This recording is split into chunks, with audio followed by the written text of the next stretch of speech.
Hello, and welcome to another episode of the William Branham Historical Research Podcast. I'm your host, John Collins, the author and founder of William Branham Historical Research at william-branham.org, and with me I have my co-host, minister, and friend, Chino Ross, pastor and the voice of the Understanding Scripture and Truth by Chino D. Ross YouTube channel. Chino, it's good to be back and to talk about all things hidden from the eyes of the lowly people of the church. And I'll never forget, I was studying Branhamism after I left. It's funny how after I left, I studied it even more than when I was in it, and that's saying an awful lot. But whenever I began to study it, I found things that were just so unusual. And you and I have talked before about this, but the biblical definition of a prophet is a person who is letting himself completely out of the way and God is speaking through him, much like a man who's holding a megaphone. The megaphone does not do any of the talking. The man who is holding it and speaking does the talking. Well, the biblical prophets were just the megaphone for God, the channel from which the church could receive the blessing or the instructions from God. But yet the way in which this developed into a movement where the megaphone had complete control of what was being said gets really odd. And you take it a step further, some of the things that they would say that they had as a prophetic voice or whatever was not always given to the people. And I'll never forget whenever I came across this, and this statement was made often. In 1948 is the first time that we have access to hear it, but William Branham said, now here's where it is. There's 3 words that I have to repeat at that time, and he's talking about before he goes into a healing line. And he says, it's the 3 high words of the Bible. No mortal on earth knows it. And whenever I say that, I start feeling the Spirit, and then they've cut the tape, so you can't hear whatever happened with the Spirit. And that's the reason, and then he goes on and says, that's the reason you hear me say it. So in a twofold manner, number one, God and this 3 high words, whatever it was not intended for the church to hear. It was only intended for the prophet. So the people weren't getting the 3 high words or the special thing of the Bible, but the editors weren't even allowing you to hear what the 3 high words were used for. So the people were completely clueless of what was going on entirely. And you and I were talking just a little bit before this of some of the things Hobart was doing, and the people weren't fully aware. And it reminded me of how unusual this is. If God is wanting to lead a movement and tell the people what they're supposed to know, behave, instructions, everything about it, it's odd that some of it gets withheld from the people. Yeah, we got a lot of clips to play today from Dr. Freeman, John, and I really want the people to get to hear Hobart himself saying what he's going to say. You know, when I look at whenever I join this group or this movement, I think people join groups like this for a variety of reasons. I don't think we can really lump all of the people following IHOP or The Message or Hobart Freeman or any of these movements in one large basket and say that they're all the same. I think depends on what the minister is saying, but I know that there were a lot of people that joined Dr. Freeman's ministry because of the health and wealth part of it.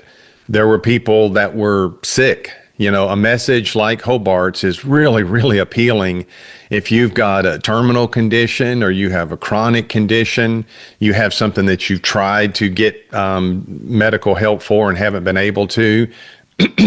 Because I was in this when I was young, 17 years old, I didn't have any health issues.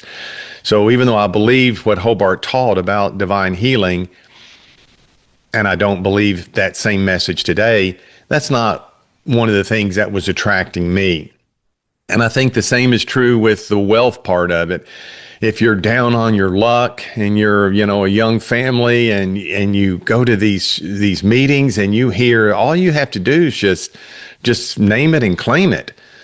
Just claim prosperity, claim the abundant life, and God will give it to you. Well, again, I'm 17 years old. I'm living at home with my parents. Both of my parents had professional jobs. We lived in in a house that my parents had built on a lake down in northwest Mississippi, and they had professional jobs up in Memphis across the state line. So my dad was a vice president of a bank. My mom worked at a private medical laboratory called Moss Farrell Laboratory in Memphis. So, we didn't have any financial needs, and being 17 years old, I wasn't sick. So I didn't have any health needs. I was going and listening to Dr. Freeman's tapes, as were so many other people, because of the promise of a deeper walk and a deeper knowledge of the Lord. And I think there were a lot of people there for that reason. But I think there's also another reason that people would attend something like a Freeman meeting and would become involved in the New Apostolic Reformation. And that is this, that these ministries, I think all in common, promised the people some kind of great future thing in the ministry, a ministry that they could be a part of. And I almost compare it with companies and products today that just offer more than they can deliver. This is a ministry that could easily oversell itself. There was so much hype, there was so much propaganda that these ministries couldn't deliver on, but yet they kept on talking about it. And what I have reference to is when, we talked in a few podcasts ago about the fivefold ministry. Hobart very much believed in apostles and prophets. He believed they were in the church back then, and they're in the church today. And he had several different ways to explain the apparent lack of apostles and prophets. One, in today's church, one of the ways he used would be to say, well, they were in the church for the first few centuries until Constantine kind of Christianized the Roman Empire, whenever he brought heathenism and paganism into the church, and the Holy Spirit left the church. And now in these last days, God is restoring, what the early church had, but was lost during the time of Constantine. That's one way of explaining it. The other way, and he used both methods, by the way, to explain the apparent lack of prophets and apostles today. The other way to explain it was they were there all along, they were just tucked away. They were hidden in a cave, in a foreign country, in a monastery. They were just tucked away. But one way or the other, God has prophets and apostles today. And so this was put out there as, I don't know, a carrot on a stick for the people sitting under his ministry to think, well, maybe could I be a prophet or could I be an apostle? I was a pastor of a church, and we had a guy show up there one time who said he was a prophet, and he was, 20-something years old and wet behind the ears, had a little young wife, and, he was no more a prophet than Miss Jumpers is a prophetess, my beloved sidekick back there. And he didn't last in the church long. What do you do when someone shows up in your church, and said, I'm a prophet and God has sent me here? And I'm telling you, there are a lot of churches that would be happy and rejoice and fearful and fall down trembling. But I'm just not cut out like that. I mean, if you are Elijah, that's wonderful, but I'll somehow find out about it in a very convincing manner. And it won't be by you handing me a calling card or you just telling me I'm a prophet and God sent me here. But this was and he didn't last in our church very long, by the way. I don't remember his story, why he left. I just think he wasn't given the platform of a prophet. Maybe he didn't feel welcome, and so he left. But, he didn't have any power or authority to call down some judgment, because here I am. That's been more than 30 years ago, and I'm still alive today. And all of these other guys who claim that there's something, and if you don't agree with them, you know what that means. They have power. They have power to call down things. Well, nobody's ever been killed by any of these guys. Nothing's ever happened. They've told fabricated stories that, well, that brother went out after he criticized me and then he had a car wreck. Well, but none of that stuff is true. It's just, I mean, if things are going to happen, let's make sure that they happen in open view and in public. But I have a little excerpt from a message Hobart taught. What I said right then was just a preface to it. And the message was entitled, The Office of the Prophet and the Gift of Prophecy. He did a two-part teaching on this. This is in part 2. And it was done, listen to this, in 1970. He was teaching a regular meeting in a ladies' home. So when you listen to these early messages, they're really fun to listen to because it's close quarters. It's not an auditorium. It's not a church. He's actually in the basement of a home in Muncie, Indiana. And the way I know these things, I don't have any special insight. I don't have any X-ray vision to determine any of these things. They're all on the tapes. If you listen to 1,157 of his tapes, you find all of these things. You hear him make multiple references to the same story or the same event. And when you hear it the second and third time, and you've done this, John, with Branham's sermons, you go, wait a minute, now you're telling that differently than when you told it before. And he doesn't remember how he told it before. But fortunately for us, it's all on tape. It's recorded. So you can go back and hear the way he told it before.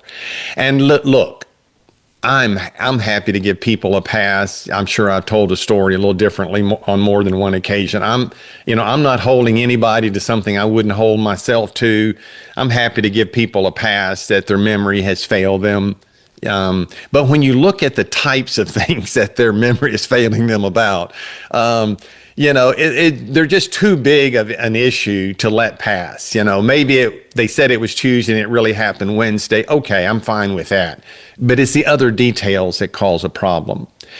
So in this message, what we're going to do, John, is listen to, and people are welcome to go hear these for themselves, but I'm pretty sure people are busy in their lives, and only a die-hard researcher is going to go back and hear this entire message and hear this statement in its context. So for the benefit of busy people, we'll play it for them.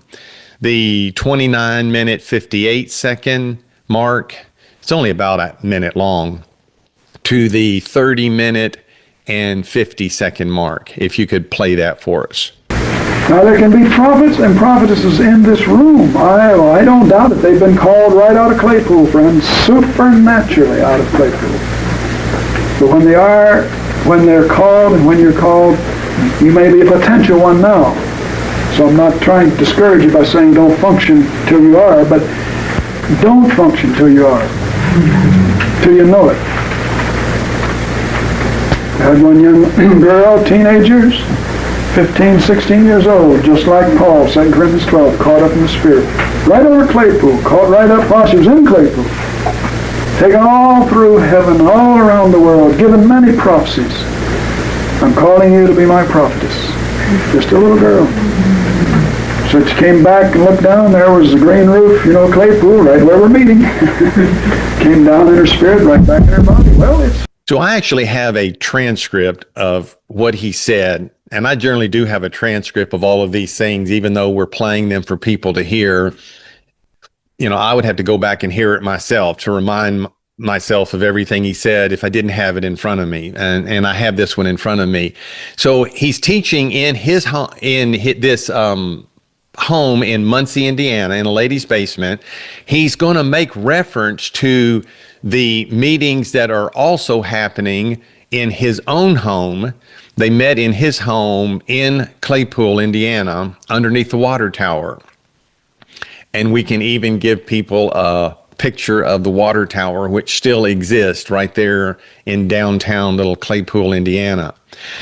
But here's what he said, John. He said, now, there can be prophets and prophetess in this room. This is a big group of women in a basement in Muncie, Indiana. It's like a women's prayer group or Bible study. And you can just hear all the women laughing and giggling and responding and talking. It's really fun to listen to these old messages because it's just in this nice, comfortable, intimate environment. Everybody's husband's at work because you can tell it's all a group of women down here listening to Hobart Freeman teach in their basement. He said, I don't doubt it, that there are going to be prophets and prophetesses called right from this room. He said, they've been called right out of Claypool, friends, supernaturally, out of Claypool.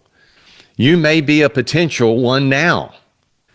Here is this propaganda being promised to these women who are just baking bread and sending kids off to school. Maybe you can be Anna or Deborah or Huldah the prophetess.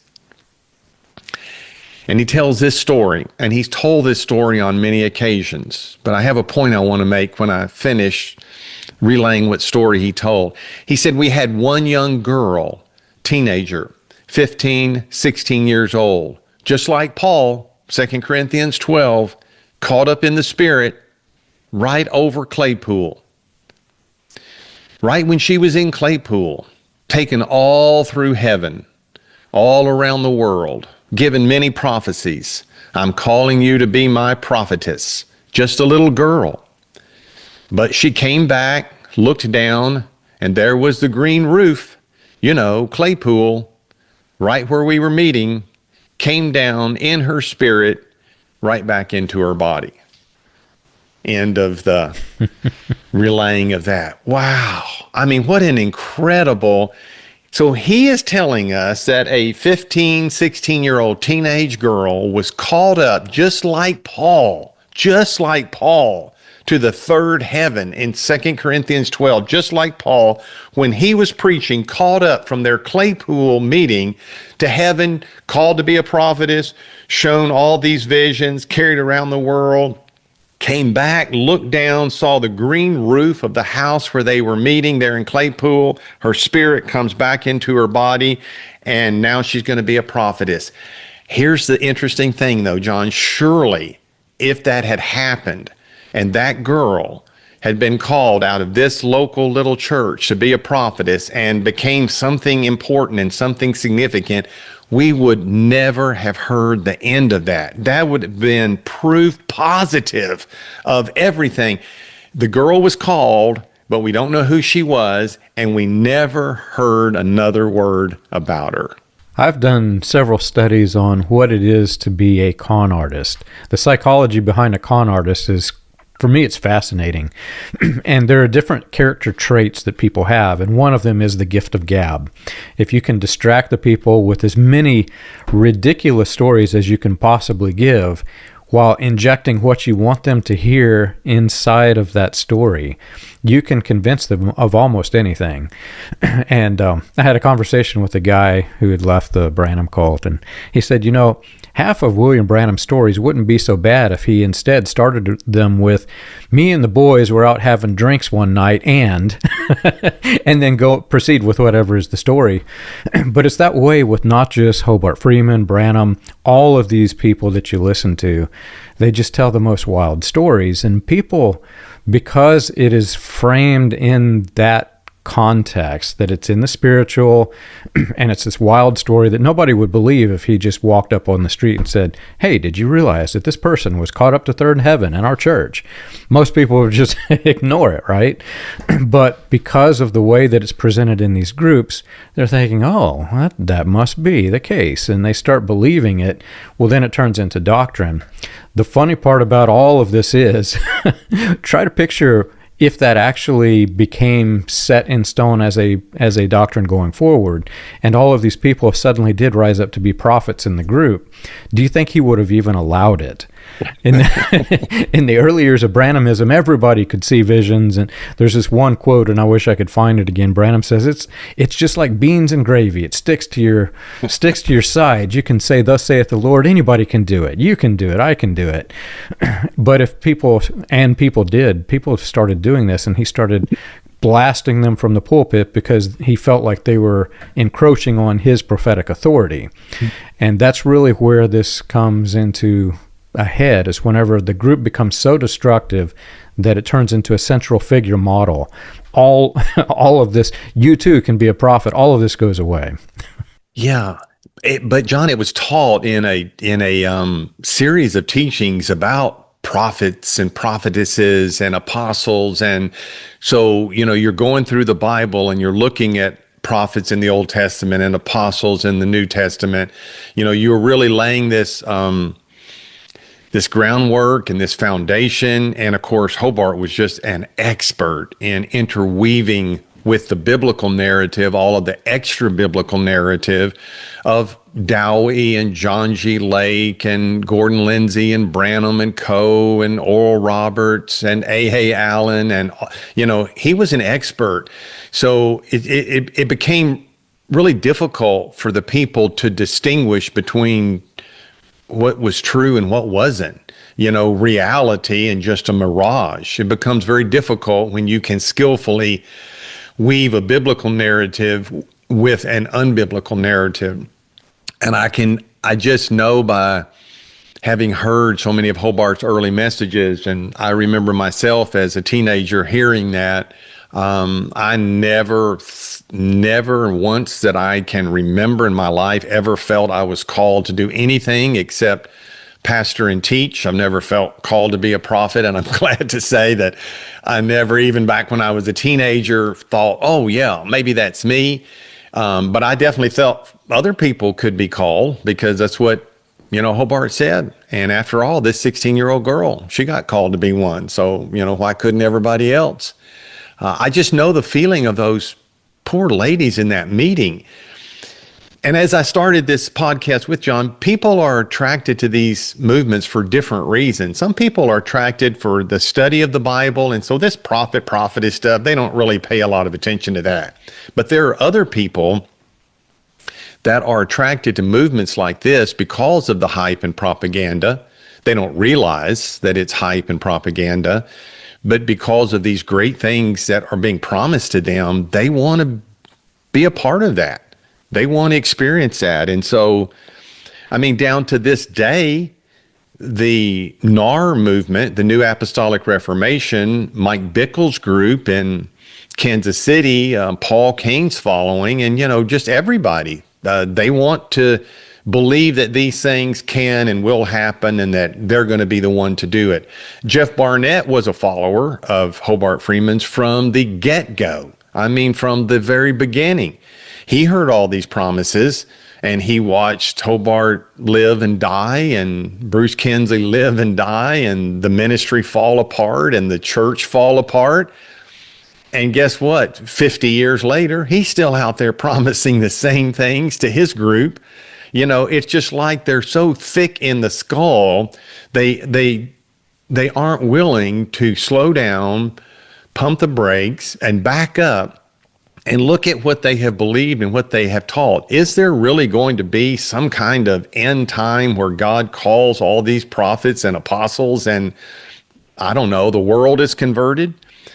I think the reason that Hobart could say what he said and accomplish what he accomplished as far as getting people to believe these outlandish things is because he felt that he himself had a very special ministry, and he communicated that in no uncertain terms to his congregation when he would say in so many words, and we're going to listen to his words, but hey, you people out there, look up here, look at me, look at who's standing behind the podium.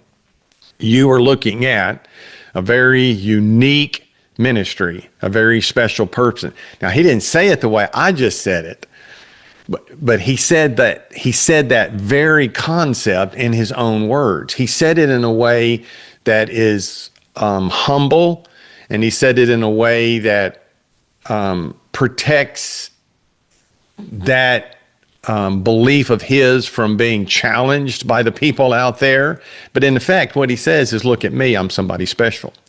So here is a message taught in the Glory Barn in 1976 entitled correcting misconceptions about faith, deliverance, and healing. So there were a lot of issues that were popping up, and they were all due to all of Hobart's just rapid fire chasing rabbits teaching. And so people are saying, well, if that's true, then this must be true. And if he said that, I can do this. And so he was trying to reel people back in. And so this is a pretty long message, but if we go to the 1 hour, 16 minute, and 57-second timestamp, and again, it's a very short one, it's about a half of a minute. And if we play to the 1 hour, 17 minute, and 35-second mark, we could say more, but to say it would sound boastful.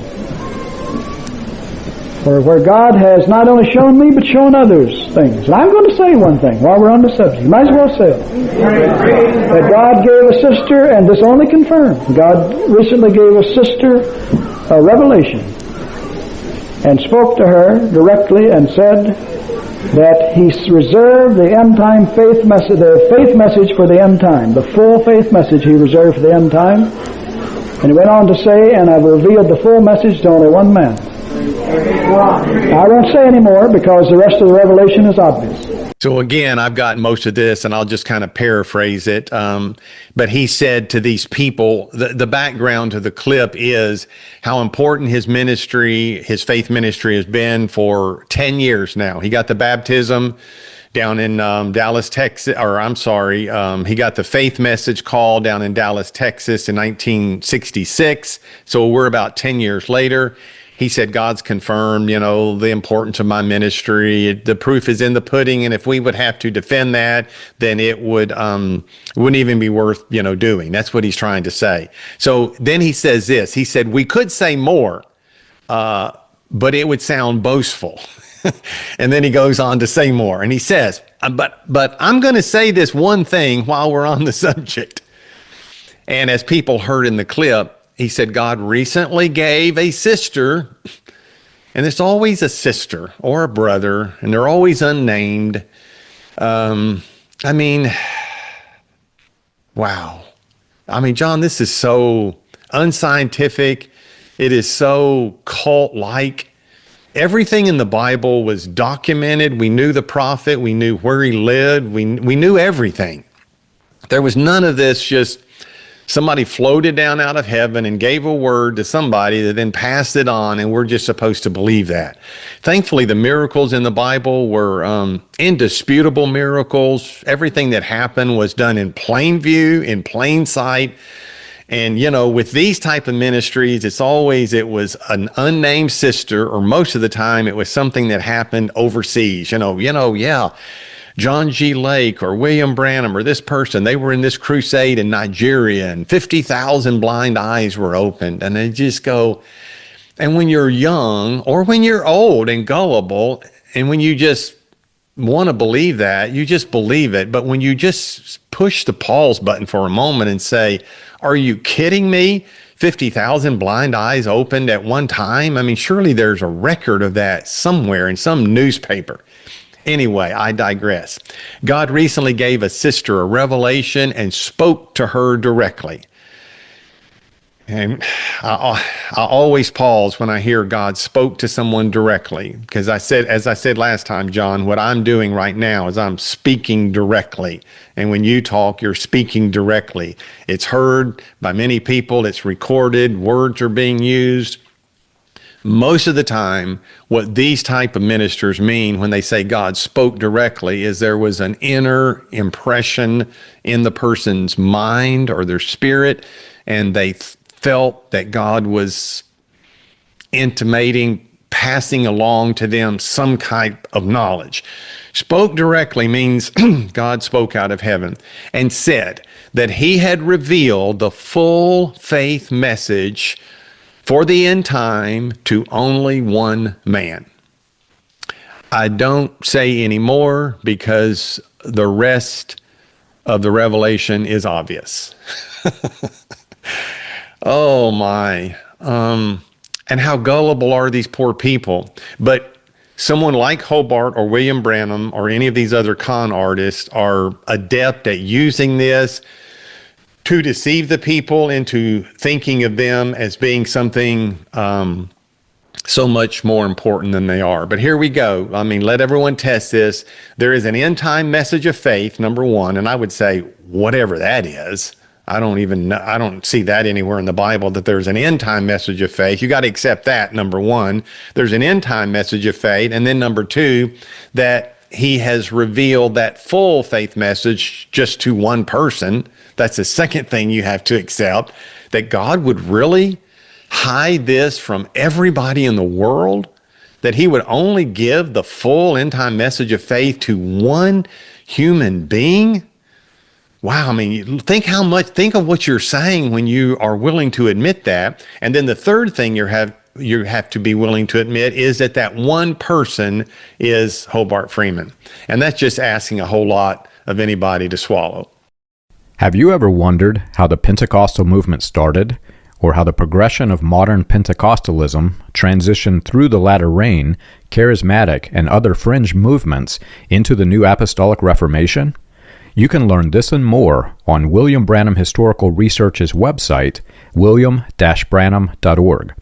On the books page of the website, you can find the compiled research of John Collins, Charles Paisley, Stephen Montgomery, John McKinnon, and others, with links to the paper, audio, and digital versions of each book. You can also find resources and documentation on various people and topics related to those movements.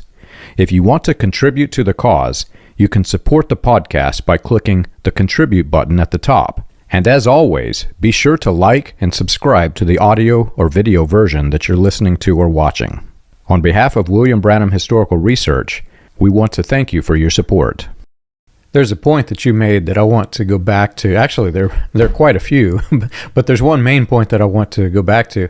You're talking about how 50,000 blind eyes opened across the seas. We don't have any record of this.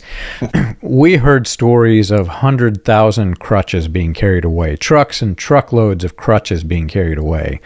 And I find it interesting that the only evidence of this that ever exists are in magazines like The Voice of Healing. These religious publications have them.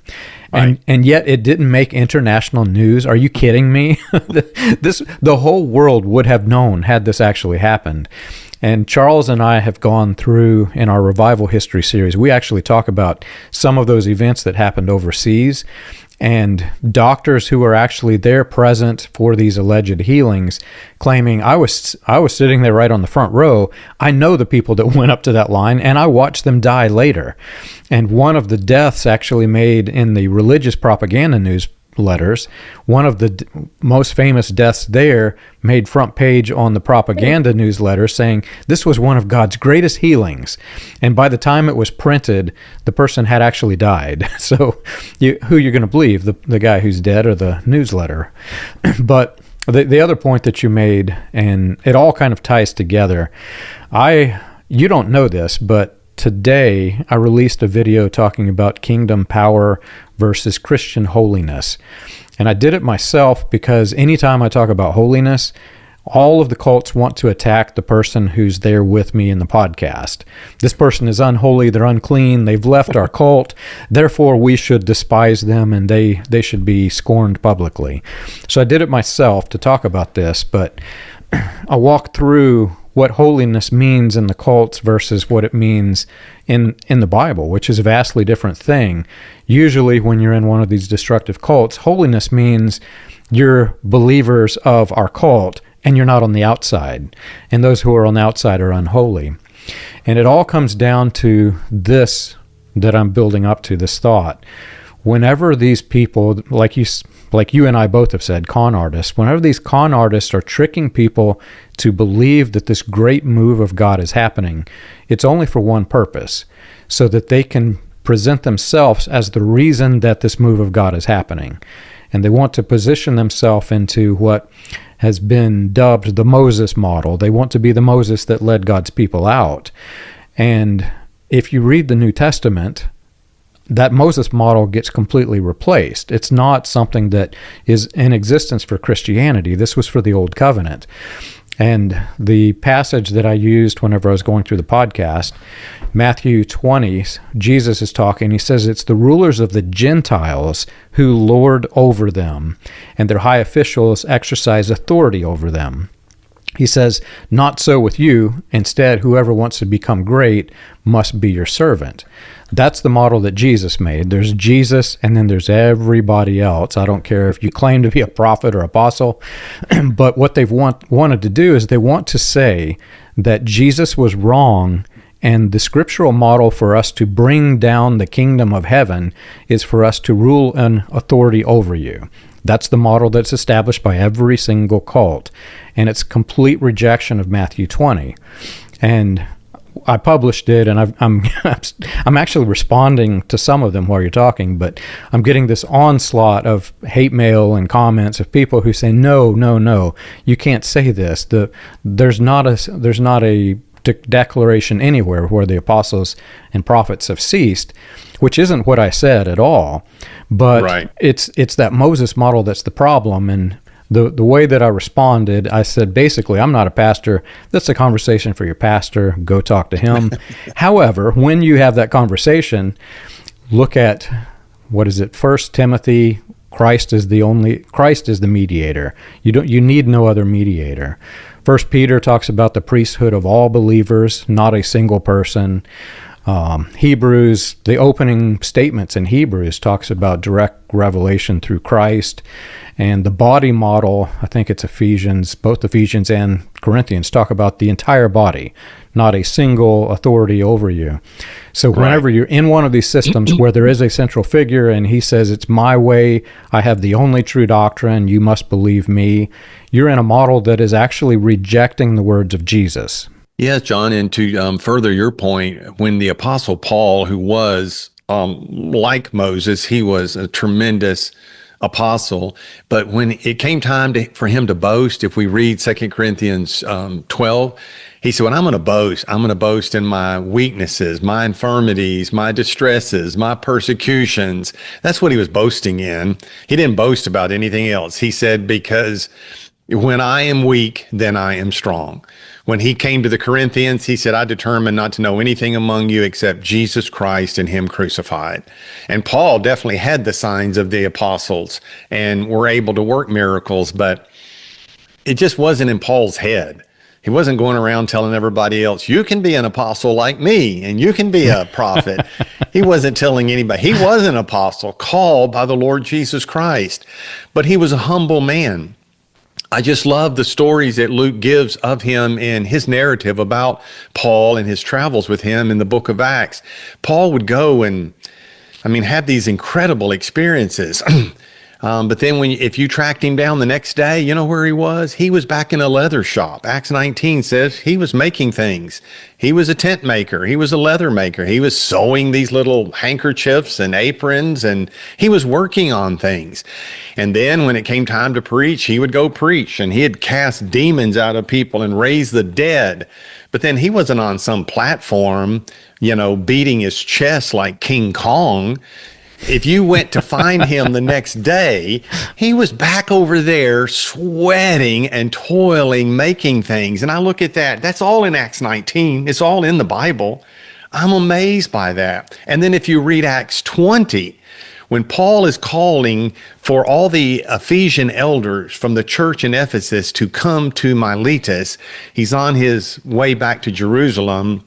He doesn't stop in Ephesus. He stops at the port of Miletus and calls for them to come there, and they come. And then in the second half of Acts 20, he has this beautiful sermon that he preaches to them, and he charges them. He said, God has made you overseers. Make sure you take care of the flock. He warns them about wolves coming in sheep's clothing. He warns them, he said, men will arise of your own selves and try to draw away disciples. He warns them of all this. But then when he gets to the little autobiographical section, do you know what he says? He said, I haven't coveted anybody's clothes or silver or gold.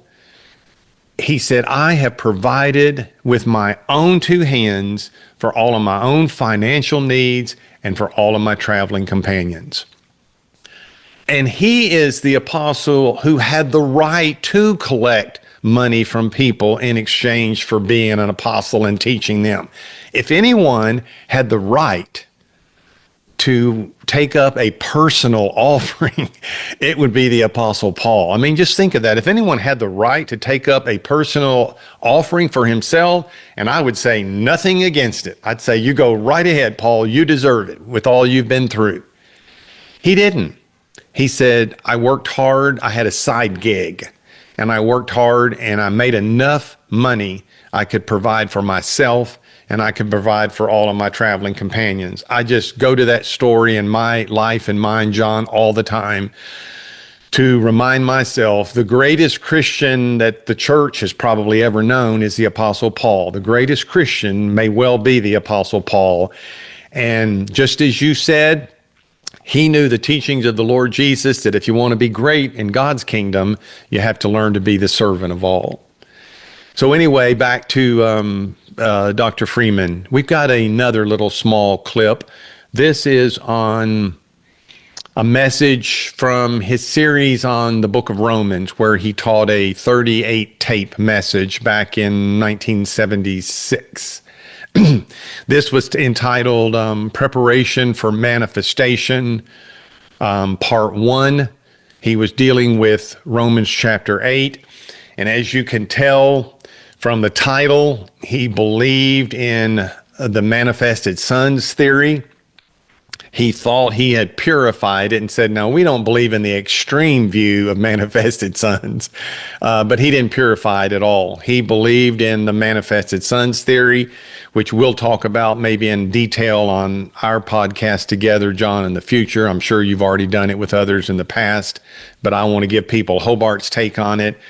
But from Romans 8, Preparation for Manifestation, Part 1, 53-minute, 50-second mark to 54-minute and 47-second mark. Dear friends, if you can receive it, I pray you can. If you can, I'm going to say it anyway. God hasn't just set another preacher in here with another message in another building. That's right. Now, you have no place here if you can't receive that in the right spirit. I don't even want to see your face if you can't receive that, because God didn't send you here. And you're just going to hinder somebody else who can receive that. And you're taking their seat, moreover. So I'm saying it all because it has to be said, and it's thus saith the Lord, that here's where God put you, and He expects you to come under the discipline and authority of this ministry, because it's a ministry of the Word. Hobart Freeman isn't building a thing. If I was, I could have churches all over the country. I could have my denomination. No trouble at all.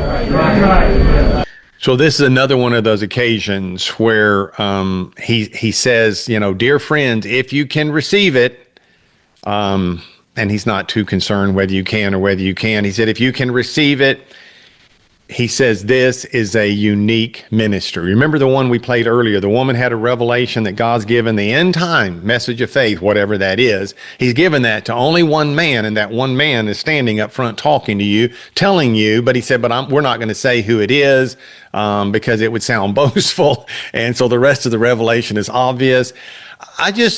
You almost want to throw up in a plastic bag when you hear a man say, well, we're not going to say anymore. It may sound boastful. What have you just said? But what was boastful?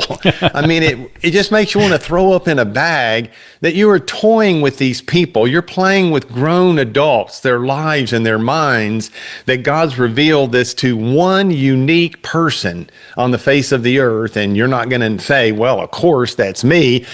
Well, you're going to have to figure it out for yourself who that is. You know, come on.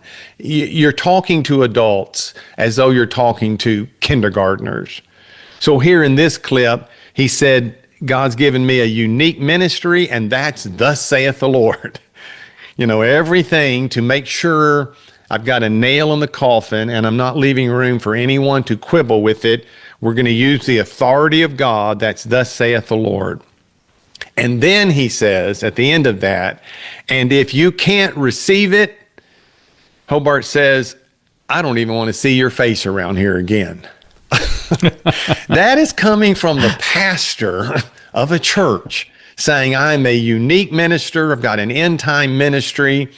I'm the only one who has it. And God's confirmed it. And that's thus saith the Lord. And if you don't believe it, well, I just don't even want to see your face again. I mean, I don't know, John. I'm gonna leave that quote right there and let you say what you want to say. I think the only thing that I would have to say to that is if a person very hungry and their children came to my house wanting food, needing food, ragged clothes, and my wife greeted them and said, "Welcome to the home of King John," and they refused to accept me as their king, it would be the same for me to kick them out of my house with them being hungry and needy as it is for these ministers who they're kicking out people who are in need of Christ. It's the same thing. They have no compassion for the people who are on the outside. And it all goes back to this that I said before. It's the Moses model. You're either with us or you're against us. You're either in or you're out. You're clean or you're unclean. There is no desire to go and to preach to the lost and bring them in. There's only to scorn the people on the outside. I just don't know how. I just have a hard time even 40, 50 years after he said that, reading that, and I just have a hard time even wrapping my head around how a Christian minister could have an attitude like that and could stand up and talk like that to the people. That was in his series on Romans. And I think it was in our last podcast, I told my own personal story. John, don't forget, I sold a valuable coin collection to buy that series on Romans, 38 tapes. And, that's the stuff that I got. I got it because I wanted to understand Paul's line of logic, his argument, his reasoning. I wanted to understand the book of Romans better, but I soon came to realize that any of Hobart's series on any book, he's going to teach on this book. I soon came to realize that Hobart's pattern was just to parade in front of everyone again an old lady in a new dress. That's what I called it. Just parade an old lady in a new dress. It's the same old lady he's been telling us about for a long time. It's health and wealth. It's, manifestation of the sons of God. It's something, but let's put it in a new dress. Now let's teach this message from Romans, or the same message from Exodus, or the same message from Jeremiah. It's anti-doctors, it's anti-medical science, it's whatever he wanted to preach anyway. Just the old lady in the new dress. You made a comment a few minutes ago, John, about the accounts in Africa, and you would find a record of the healings and the crutches and everything. You would find it in the publications of those evangelists. And in other words, that was their own press release. That's where you find all of that stuff. And I ran over and grabbed off my bookcase, this really famous book. This was such an important book to me back in the 1970s because it's written by a professor of history at the University of Alabama in Birmingham. All Things Are Possible. This is the whole Oral Roberts, latter rain, William Branham movement. But what Dr. Harrell did, all of these facts and statistics and things in here, he drew that from the publications of all of those ministers. That's why when you read this book, it's a little bit deceiving because it's written by a history professor, at a secular university. So when you pick up this, you would think, well, this must all be gospel truth because it's written by a history professor. This isn't written by William Branham. This is written by a researcher. But it's one of these researchers who simply research the publications of these ministries. So he could read, something from Branham or Oral Roberts or Gordon Lindsay. And that's what we were fed. You see, in Hobart's messages, he would tell stories and then he'd say, well, now this is all, you can easily find this. Just go look up F.F. Bosworth's book, Christ the Healer. Or go look up Stanley Frodcham's book about Smith Wigglesworth, the Apostle of Faith. In other words, you're being referenced back to people who are sympathetic with this whole business, and therefore they're going to tell the story the way the evangelist told the story.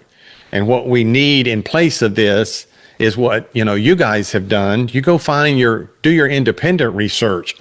Let's find a Kenyan newspaper, written by a Kenyan reporter that tells of these 27 people that were medically dead and buried and they came out of their graves or something. Now we have a story on our hands, but we don't have a story if it's coming from the publications of these people. So there's one other area, because there's one other type of thing that Hobart just dangled in front of everyone and just teased everyone with, John, and it's something that he told on several different occasions, but I've kind of dug around to try to find the best version of it. And the best version of it is on a message entitled "No Exceptions to the Promises," that became tape L33. It was taught in 1975. It was taught in the Glory Barn. And we've got two longer sections. Let me see what we're going to do here. Well, the first one's only 45 seconds, Sean. That's from 43 minutes and 26 seconds through 44 minutes. Before we play that, let me see. The next one is only about a minute. So if you could, first of all, John, play the one from 43 minutes, 26 seconds, and it goes through the 44-minute mark. I've been waiting 9 years for the unfolding of a supernatural ministry, friends, that the half can't even be told because the half wouldn't be believed. It is true. If God would permit me, I could say something would turn half of you off because you say, "Oh boy, he's just imagining that." I can't even tell my wife. God nearly knocked me out of a chair once in a meeting where I was. Tremendous anointing, and he said 12 words. I'll tell you, friends, it nearly knocked me off the chair. So I wonder how many Hobart Freeman followers out there today remember this. If you were a loyal follower, you will remember this because he told it on several occasions. This was a revelation that he had received earlier in his life about this great end time ministry that was yet to unfold. He talked about it often, let's say in the first 8 or 9 years of his ministry. Did not hear about it nearly as often in the last 10 years of his ministry. I can only chalk that up to the fact he's getting older, he's getting sicker, things aren't working out, and I don't know that he ever really in his own mind doubted whether this was true. I can't speak to what was in somebody else's mind. But here's what he said.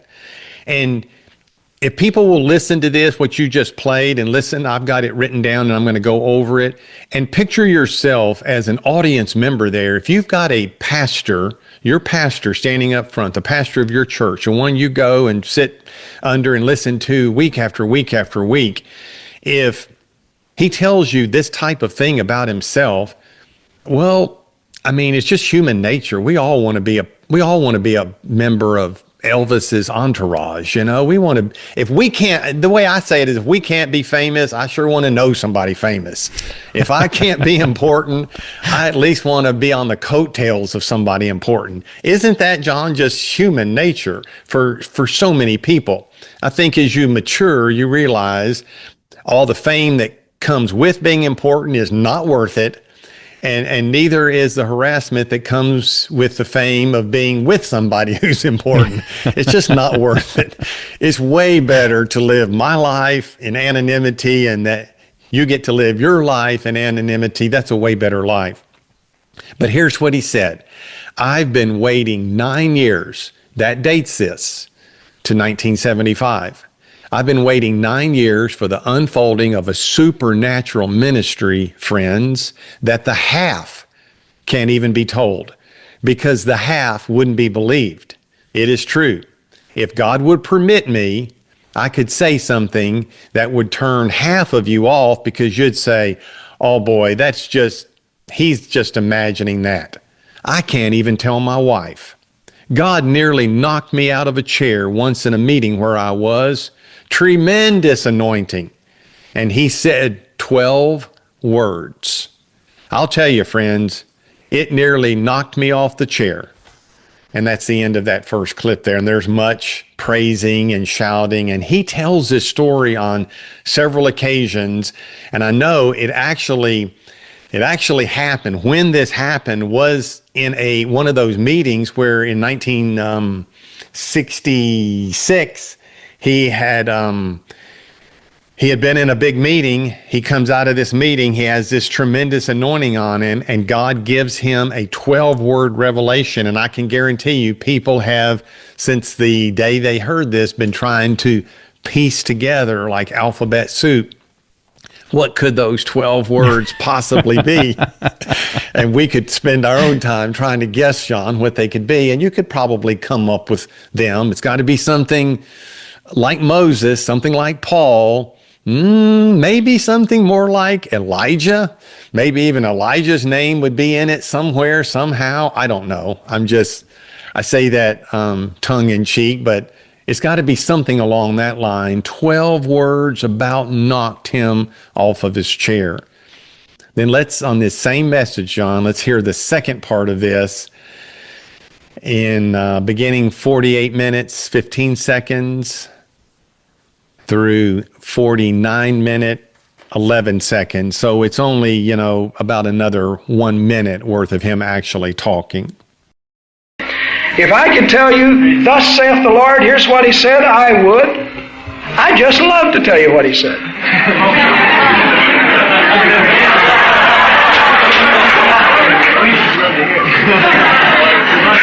He said you can't even tell your wife. Not yet, I don't know. Maybe one day he'll say, tell them now let them laugh, let some laugh, because that'll be a part of the blessing. You see, the blessings of God are free, but they're not cheap. You better believe. But there'll be a time for that. There'll be a time for that. And even to say it would be misunderstood, what he said, because some would misinterpret what he said. They try to make me something that he isn't saying. And what he said to me affects the ministry, and it's in such a realm that if you said it, it would either be disbelieved by many or misinterpreted by others. So it isn't time. Well, I mean, it speaks for itself. It's just this great ministry, this great blessing. The half can't even be told. He said it's in a realm that would either be disbelieved by many or misrepresented by others. It's just vague. It's out there. It's out there in the land of everybody's imagination. But what is so interesting is that he does tell this story on several occasions, and pretty much every time that he tells the story, he always says, and God won't even let me tell my wife. So there's poor June, she's sitting out there on the front row thinking, oh, praise the Lord, husband. God's got a great ministry for you. 12 words. So fantastic. That why can't you tell anybody? Well, look, Hobart's been dead 41 years. That didn't happen. He died a very sick, ill man, angry with everyone, angry at me because I'd written him 3 letters, angry at Bruce, his son-in-law, because he had challenged him, angry at the media because they were publicizing all of the unnecessary deaths. I mean, Hobart died pretty much mad at everybody. No great ministry. He could barely get to the pulpit at the end of his life. If there was a time where we want to see the Elijah ministry happen, that should have been it right then. God could have healed his legs, healed his feet, healed his diabetes, healed his heart attack, lifted him up 4 feet off the platform, suspended him in midair, and then he could heal all the sick and work all the miracles. That's the kind of revelation I think he thought God had given to him in those 12 words, but unfortunately, it never happened. Me and the boys was out drinking one night, and then Hobart Freeman rose up like Doctor Strange in the Marvel movies. You know, early at the beginning of this, I was talking about Branham said he had 3 high words, and you again made my head go there. You're talking about how everybody's trying to figure out what are these 3 high words. And what they like to do, these con artists, they will like to give you something that you'll never figure out to get you talking amongst yourselves, because all of that talk points back to the con artist. The more they talk about it, try to reason out what are these 3 high words? What was this prophecy that, Hobart Freeman had? Well, when they're thinking about that, they're thinking about Hobart Freeman. And what's funny is they won't tell you the secret that makes the focus on them, but they will tell you what the enemy's secrets are. So while Branham claimed that he healed all of these people with these 3 high words, which nobody knows what they are, which, oh, by the way, is an incantation if you understand the concept. He was saying that I have an incantation that I give over the people. Well, if the great sorcerer has his incantation, the enemy sorcerers must also have theirs. So he tells this story. 1961, he says he was in a tent in Germany, and he says all of these witch doctors, and this is in Germany, all of these witch doctors came to disrupt my meeting, and they stood around in a circle around the tent chanting those 3 high words: Father, Son, Holy Ghost, Father, Son. He was oneness Pentecostal, and he's trying to say that it's a battle between the forces of good and the forces of evil. So the evil 3 high words were Father, Son, and Holy Ghost. And I just have to say, it's none of it is real. If you understand the mind, how disruptive that this type of theology is to the mind, it consumes the cult leader just as much as it consumes the cult victim. And towards the end of their life, this is 1961 that he's saying this ridiculous thing. It has consumed his mind so much he probably believes it. He probably believes that there were actually witch doctors in Germany, but even more sadly, all of the people listening to them, their minds had been so consumed that they didn't even question, well, wait a minute, is there really a witch doctor still in Germany? Was there ever a witch doctor in Germany? In Germany. It doesn't make any sense. And why? Why on earth would witch doctors be chanting Father, Son, and Holy Ghost? Would not they be chanting something, at least in German, something in their own language? But that's how the mind works in these things. It consumes your mind, and it just turns off all critical thinking. And see, I think that Hobart was heavily influenced by William Branham. I know I've got a few detractors saying I don't believe that. I just think there is too much evidence. I think Hobart heard Branham make these types of selfish claims. Now, Hobart himself might have poo-pooed the witch doctors in Germany and all that, but the core of it, the fact that he felt, and he said to his dying day, that he said, I don't care what anybody says, I believe William Branham was God's prophet. We have that on record multiple times.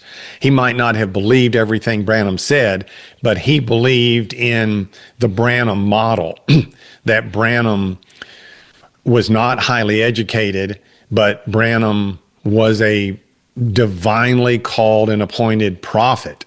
He definitely believed in the Branham model, and he believed that he was somehow cast in that same mold or role.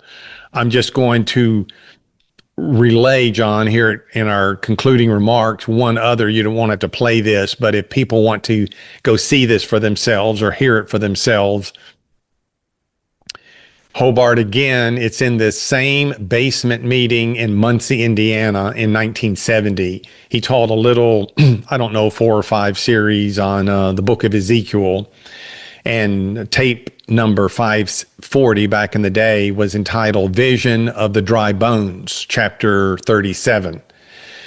And at the 45-minute, 23-second timestamp, you can listen to that. You can actually hear what leads up to that. And he told the people, he said, he's talking about apostles and prophets, all 5 ministry offices, Ephesians 4:11. He said they've never gone anywhere. God set them in the church. They were there in the first century. They're here today. They're available. Nothing happened to him. All 5 ministry offices are still available. We've talked about this on earlier podcasts. That was a strong belief of Hobart's. And he says his calling currently is a teacher. And then he said, I'm not at liberty at this point to tell you anything else. There again is one of those cryptic, let me just drop a hint and see if I can get my claw in your brain.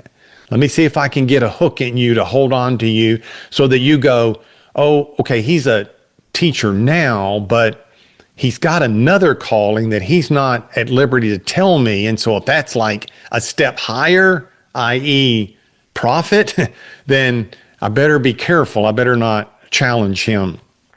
It's interesting that in the context of this quote, and John, I welcome people. I have a few detractors on YouTube, not many. I have this one old dry mountain goat who is a detractor, who just loves Hobart Freeman, believed everything Freeman said. And of course, they accuse me of being a liar and a deceiver. But I welcome people. That's why I'm giving the names of these messages and the timestamp. It's available to everyone. This isn't like difficult research. Some of what you've had to do is like go back and find archived newspapers from the 1920s. I haven't done any difficult research. This is easy. This is a click of your mouse, and you can find the YouTube sermon and go listen to the clip for yourself. So in the context of him saying, currently I'm a teacher and I'm not at liberty to tell you anything else, what he said just prior to that, just several minutes prior to that statement, he said that a teacher is often a teacher prophet, because that's how the offices are called by God. So you see what he's done. He's prepared the way by telling you God often doesn't just call a teacher, he calls them as a teacher prophet. Well, I don't have a passage for that, by the way, and I do know of a passage. It's Acts 13:1, where there were in the church at Antioch certain teachers and prophets. There were two different groups of men in the early church at Antioch. Some were teachers, some were prophets. That's a clear statement in Acts 13:1. It doesn't say there were some teacher prophets, but Hobart wanted to make that available for himself. So here's what I think, and I'll conclude with this, John. I think that Hobart saw some of the problems in Branham's ministry. He knew Branham was claiming to be a prophet. Hobart felt that he was a valid prophet, but he saw a lot of false teaching in Branham's ministry, and I think that caused him some concern and caused him to slow down a little. And I think it may have caused enough pause in his own life where I think that although Hobart felt that he was a prophet, he could not pinpoint that specific time when God had called him, as he did Moses and Isaiah and Jeremiah and Ezekiel. He couldn't pinpoint a specific time, and so he was hesitant to come out and say, I'm a prophet. But I think that he felt in his own mind that he was, and I also think that he communicated clearly enough with his following by statements like this, that God often calls a teacher prophet. I am at liberty to tell you what I am now, teacher. I'm not at liberty to tell you what I will be called to in the future. That everybody who sat under his ministry also thought that Hobart Freeman was a prophet. Did he ever claim he was a prophet? No. But he did the next closest thing, and that is drop these little hints as I just alluded to. Well, the bottom line for me, it all goes back to the concept of holiness, which you and I could probably talk a little bit about this. I feel like you may not be as subject to many of the attacks that some of the cult escapees are, but the idea that to be part of the group is holy and to be not part of the group, even if you're Christian, is to be unholy. That concept seems to dominate these cult groups, and the central figures of the groups set up the doctrines and these wild claims that nobody can prove to point back to them, to put them into that elite status where they can say, our group is holy, Your group is not. Bottom line for me is if you're in that type of group, you're in a very destructive group, and it's time to get out. So I'll end with that. Thank you for doing this. Thanks for having me, John.